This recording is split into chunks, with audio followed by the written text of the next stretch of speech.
اسلام آباد کورٹ نے محفوظ فیصلہ سنا دیا ہے اور یہ تحریک تحفظ پاکستان یا تحریک انصاف کی وہ قیادت جو اسٹیبلشمنٹ کے وعدوں پر انحصار کر کے اور اعتبار کر کے بیٹھی ہوئی ہے، یہ ان کے لیے ایک بڑا پیغام بھی تھا، ایک بڑا جواب بھی تھا۔ پہلے ہم نے لاہور کورٹ میں دیکھا کہ اعجاز چودھری صاحب میاں محمود الرشید صاحب کے کیسز جب سماعت کے لیے پہلے مقرر نہیں ہو رہے تھے، مقرر ہوئے تو لاہور کورٹ کے جسٹس شہباز رضوی نے ان دونوں کی ضمانت کی درخواستیں مسترد کر دیں، اور یہ واضح پیغام تھا کہ تحریک انصاف کے تمام اسیران کے لیے کوئی رعایت نہیں ہے۔ اس سے پہلے آپ دیکھ رہے ہیں کہ جو گجرانوالہ کے بے گناہ ورکرز ہیں 51-52 جن کو 5-5 سال کی سزائیں ہوئی ہیں، جن کو 3 سال جیل میں اب ہونے والے ہیں، ان کی ضمانت کی درخواستیں ابھی تک فکس نہیں ہو رہی، اور ان کو فکس کروانے کے لیے تحریک انصاف اور تحریک تحفظ پاکستان نہ تو لاہور کورٹ میں ایفرٹ کر رہے ہیں، نہ ہی سپریم کورٹ میں کوئی ایفرٹ کر رہے ہیں، نہ ہی کوئی نیریٹو بنا رہے ہیں۔ تو آج اسلام آباد کورٹ نے جو محفوظ فیصلہ سنایا ہے وہ تھا القادر کیس کے حوالے سے۔ القادر کیس جس کی سزا کو یعنی آج کے دن تک 472 روز گزر چکے ہیں، 472 روز بعد آج اسلام آباد کورٹ نے محفوظ فیصلہ یہ سنایا ہے، یعنی فیصلہ تو ابھی چند دن پہلے محفوظ ہوا تھا، اس سے پہلے تو آپ کو پتہ ہے سماعتیں نہیں ہو رہی تھیں۔ تو اسلام آباد کورٹ نے فیصلہ یہ سنایا ہے کہ القادر کیس میں عمران خان صاحب اور بشرا بی بی صاحبہ کی ضمانت کی درخواستیں نہیں سنی جائیں گی، سزا معطلی کی درخواستیں نہیں سنی جائیں گی، بلکہ ان کی مین اپیلیں سنی جائیں گی۔ عمران خان صاحب یہ چاہتے تھے، عمران خان صاحب کی لیگل ٹیم یہ چاہتی تھی، عمران خان صاحب کی فیملی یہ چاہتی تھی، بشرا بی بی صاحبہ کی فیملی یہ چاہتی تھی کہ عمران خان صاحب کی سزا معطلی کی درخواست سنی جائیں، ضمانت کی درخواستیں سنی جائیں، کیونکہ جو ضمانت کی درخواست ہوتی ہے اس کے اوپر میکسیمم 1 دن دلائل ہوتے، 1 دن سلمان صفدر صاحب دلائل دیتے، 1 دن جو ہے وہ حکومتی وکیل دلائل دیتے، 2 دن کے اندر فیصلہ ہو جاتا، 2 سماعتوں پہ فیصلہ ہو جاتا۔ لیکن جب آپ مین اپیل کی بات کرتے ہیں تو مین اپیل جو ہے وہ ہفتے میں اگر 2 بار سنی جائے تو یہ 6 ماہ تک بھی مین اپیل چل سکتی ہے، اور یہ واضح طور پر نظر آ رہا ہے کہ مین اپیل اس لیے سماعت کے لیے جسٹس ڈوگر نے سماعت کے لیے مقرر کیا ہے کہ وہ عمران خان اور بشرا بی بی صاحبہ کی سزا جو ہے وہ برقرار رکھیں گے۔ میں نے بہت سارے لوگوں سے یہ بات کی کہ ان کا کیا انالیسز ہے، وکلا سے بات کی، پی ٹی آئی کے لوگوں سے بات کی، جو سنسیئر لوگوں سے بات کی کہ آپ کیا سمجھتے ہیں۔ انہوں نے کہا کہ یہ واضح نظر آتا ہے کہ عمران خان پچھلے 3 سال سے ہر طرح کی موجودہ نظام نے کوشش کر لی کہ کسی طرح سے عمران خان ڈیل کر لیں، عمران خان سرنڈر کر دیں، عمران خان کمزور ہو جائیں، نہیں ہوئے۔ عمران خان کو کہا گیا تھا کہ ہم اپنی مرضی کے جج لے آئیں گے، آپ کو ریلیف نہیں ملے گا، پھر بھی عمران خان نے ڈیل نہیں کی، اپنی مرضی کے جج لائے گئے، سزائیں کروائی گئیں۔ اب عمران خان کی جب القادر کیس میں سزائیں برقرار رکھوائی جائیں گی تو پھر ایک ہی فورم بچ جائے گا، اور وہ ہے آئینی عدالت۔ پھر عمران خان کو کہا جائے گا کہ عمران خان صاحب اب تو ہم نے آپ کی سزا اسلام آباد کورٹ سے بھی کنفرم کروا دی ہے، اب ایک ہی فورم رہ گیا ہے، اور وہ ہے حاجی امین کا فورم۔ حاجی امین، جسٹس عامر فاروق، جسٹس حسن اظہر رضوی، جسٹس ارشد حسین، جسٹس کے آغا، ان ساروں کا تو عمران خان آپ کو پتہ ہے۔ تو لہٰذا اور منیب فاروق یہ بتا چکے ہیں کہ آئینی عدالت کوئی بھی ایسا فیصلہ نہیں کرتی جو موجودہ نظام جو ہے وہ اس کی منشا کے بغیر ہو۔ تو پھر عمران خان کو ایک بار پھر جا کے کہا جائے گا کہ اب آپ کے پاس آخری موقع ہے، ہمارے ساتھ ڈیل کر لیں، ورنہ آئینی عدالت میں جائے گا کیس، وہ آپ کی سزا کو جو ہے وہ مہر لگا دیں گے، پھر تو 10 سال آپ بھول جائیں، پھر تو آپ باہر ہی نہیں آ سکتے۔ لیکن میرا نہیں خیال کہ عمران خان اس بات پر بھی کوئی ڈیل کریں گے یا کوئی سرنڈر کریں گے، کیونکہ عمران خان کو بھی یہ بات پتہ ہے کہ جب بھی انہوں نے آنا ہے تو وہ 3 ہی طریقے ہیں، یعنی 3 طریقوں سے عمران خان آ سکتے ہیں۔ پہلا طریقہ جس پہ عمران خان نے بالکل نہیں جانا، اور وہ ہے کہ وہ ڈیل کر کے آ جائیں، جو بہت آسان راستہ ہے، وہ جو مریم نواز شریف نے کہا تھا کہ وہ آسان راستہ میں آتا ہے، بوٹ پالش کرنے پڑتے ہیں، سر جھکا کے نوکری کرنی پڑتی ہے، وہ تو کام عمران خان کریں گے نہیں۔ دوسرا یہ ہے کہ عدالتیں عمران خان کو انصاف دیں، وہ بھی نہیں ہے۔ تیسرا پھر یہ ہے کہ عمران خان مزاحمت کے ذریعے باہر آئیں، مزاحمت ہو، اور مزاحمت اس سطح پہ چلی جائے کہ سسٹم کے لیے اس مزاحمت کو ریزسٹ کرنا ممکن نہ رہے، اور سسٹم دباؤ میں آئے اور عمران خان رہا ہو جائیں۔ تو آنا عمران خان نے آ جائیں، 2 ماہ بعد آئیں، 6 ماہ بعد آئیں، 8 ماہ بعد آئیں، یا تو عمران خان صاحب نے مزاحمت سے باہر آنا ہے، یا جو ہماری معاشی حالات پاکستان کے بہت تیزی سے پھر خراب ہونے لگ گئے ہیں، معاشی حالات اتنے زیادہ خراب ہو جائیں کہ موجودہ نظام کو تھوڑا سا یہ ہوش آ جائے، اور یہ اس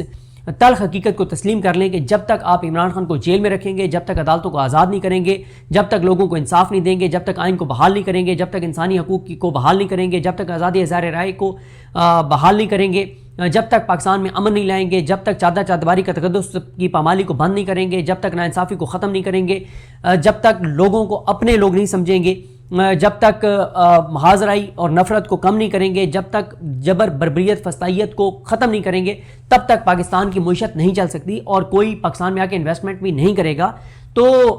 اس دن یہ نظام عمران خان کے پاس جائے گا، ان سے بات کرے گا، ان کو نکالے گا، کیونکہ جب پاکستان کے لوگوں نے ووٹ عمران خان کو دیا ہے تو جب تک ان کے حوالے آپ تحریک انصاف کے حوالے اقتدار نہیں کریں گے تو لوگ کیسے اس نظام پر اعتبار کریں گے؟ لوگوں کے اور اداروں کے درمیان ہر آنے والے دن کے ساتھ فاصلے بڑھتے چلے جا رہے ہیں۔ تو میں نے جیسے عرض کیا، ڈیل عمران خان نے کرنی نہیں ہے، انصاف عدالتوں نے دینا نہیں ہے، ابھی مزاحمت نظر نہیں آ رہی، نہ تحریک انصاف نہ تحریک تحفظ پاکستان کوئی مزاحمت کرتے ہوئے نظر آ رہے ہیں. اچکزئی صاحب بالکل مزاحمت کرتے ہوئے نظر نہیں آ رہے. اچکزئی صاحب اسٹیبلشمنٹ کی ٹرک کی بتی کے پیچھے لگ کر اعتماد کر کے چپ کر کے بیٹھ گئے ہیں کہ 4 مہینے چپ کر کے بیٹھو، اور جو اسٹیبلشمنٹ نے ہمارے ساتھ کمٹمنٹ کیا ہے کہ 4 مہینے بعد آپ کے ساتھ چیزیں ٹھیک کر دیں گے، قومی حکومت بنا دیں گے، اس حکومت کو گھر بھیج دیں گے، ان چیزوں پر اعتبار کر کے، ان ٹرک کی بتیوں پہ اعتبار کر کے اچکزئی صاحب آرام سے بیٹھے ہوئے ہیں. تحریک تحفظ پاکستان آرام سے بیٹھی ہوئی ہے. تحریک انصاف پہلے ہی آپ کے سامنے ان کی صورتحال مزاحمت کی، ان کے اندر کتنا دم خم رہ گیا. تو عمران خان صاحب نے یا مزاحمت کے ذریعے آنے، مہینے میں ہو جائے 2 مہینے میں ہو جائے، یا اور مزاحمت میں یہ نہیں ہے کہ کوئی لوگ جائیں گے اور عمران خان کو ڈیالہ سے نکلوا کے لے آئیں گے. مزاحمت سے مراد یہ ہے کہ دباؤ اس سطح پہ لوگ لے جائیں گے اور تحریک انصاف لے جائے گی کہ نظام بات کرنے پر مجبور ہو جائے گا. اور جب مزاحمت کے ذریعے عمران خان نے آنا ہے تو پھر آئینی عدالت ٹھپا لگا بھی دے سزا پہ، تو پھر جب مزاحمت ہونی ہے تو پھر راستے بھی نکل آنے، پھر ایسی چیزیں ہونی ہیں کہ یہ نہ آئینی عدالت ہو سکتا ہے آئینی عدالت ہی ختم ہو جائے، تو اس کو ہی ختم کر دیا جائے، دوبارہ سپریم کورٹ کو بحال کر دیا جائے اور کہا جائے کہ جتنے فیصلے آئینی عدالت سے ہوئے ہیں وہ سارے ختم ہو گئے ہیں. تو یہ چیزیں پاکستان جیسے ملک میں کوئی مشکل نہیں ہے. اچھا،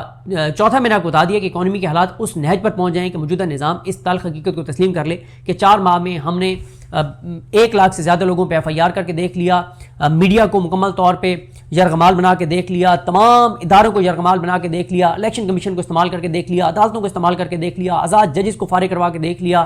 آزاد ججز کو اسلام آبادی کورٹ سے ٹرانسفر کروا کے دیکھ لیا، پاکستان کے لوگوں کے ساتھ جو کیا جا سکتا وہ کر کے دیکھ لیا، 8 فروری کر کے دیکھ لیا، اور جو ممکن تھا وہ کر کے دیکھ لیا. تو اکانومی نہیں چلی، اکانومی نہیں چلے گی. تو اب ہم اس تلخ حقیقت کو تسلیم کریں، ضد انا ذاتی مفادات سے نکلیں، ملک کا سوچیں، اور پھر عمران خان سے بات کی جائے اور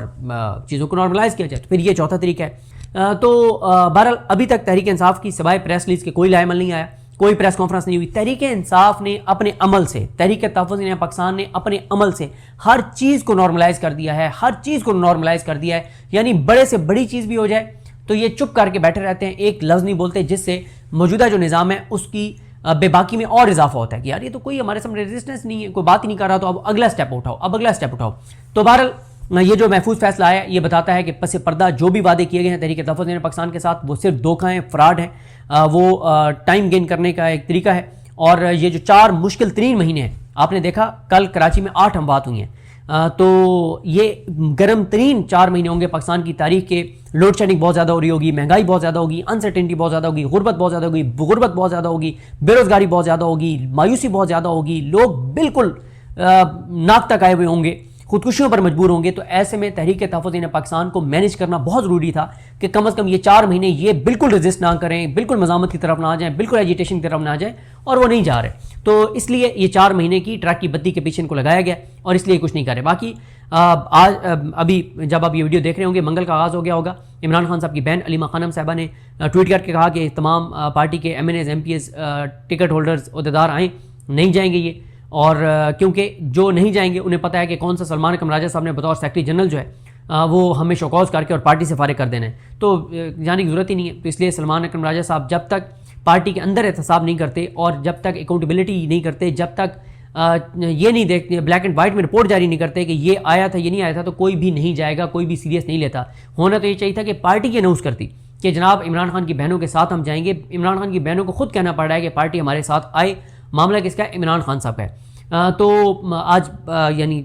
جو اب تاریخ چینج ہو گئی ہوگی تو منگل کو بھی لگتا نہیں ہے کہ کوئی بڑی تعداد میں MNAs MPs ٹکٹ ہولڈرز یا تنظیمی عہدیدار جائیں گے. اور اس کی ایک ہی وجہ ہے، اور وہ یہ ہے کہ تنظیم کا سٹرکچر باقی نہیں رہا تحریک انصاف کا، اور جو تحریک انصاف کے سیکرٹری جنرل سلمان اکرم راجہ صاحب وہ کسی ایک بندے کا بھی پارٹی میں احتساب نہیں کرتے، کسی MNA MP ٹکٹ ہولڈر کا، تنظیمی عہدیدار کا. اور اس سے یہ واضح ہے کہ وہ بھی عمران خان صاحب کی بہنوں کی اس حکمت عملی سے اتفاق نہیں کرتے کہ وہ ڈیالہ کے باہر جائیں. اب اگر وہ اتفاق نہیں کرتے تو خود پہنچے ہوئے بھی ہوتے ہیں. اچھا، لیکن کیوں میں کہہ رہا ہوں کہ وہ اس حکمت عملی سے شاید جو ہے وہ اتفاق نہیں کرتے؟ کیونکہ وہ پارٹی کے MNAs MPs ٹکٹ ہولڈرز تنظیمی عہدیداران کے خلاف کوئی تنظیمی کارروائی نہیں کرتے جو نہیں آتے. بشرا بی بی صاحبہ کے حوالے سے بھی ایک درخواست دائر کی گئی تھی اسلام آبادی کورٹ میں، جس میں ان کی صحت کے حوالے سے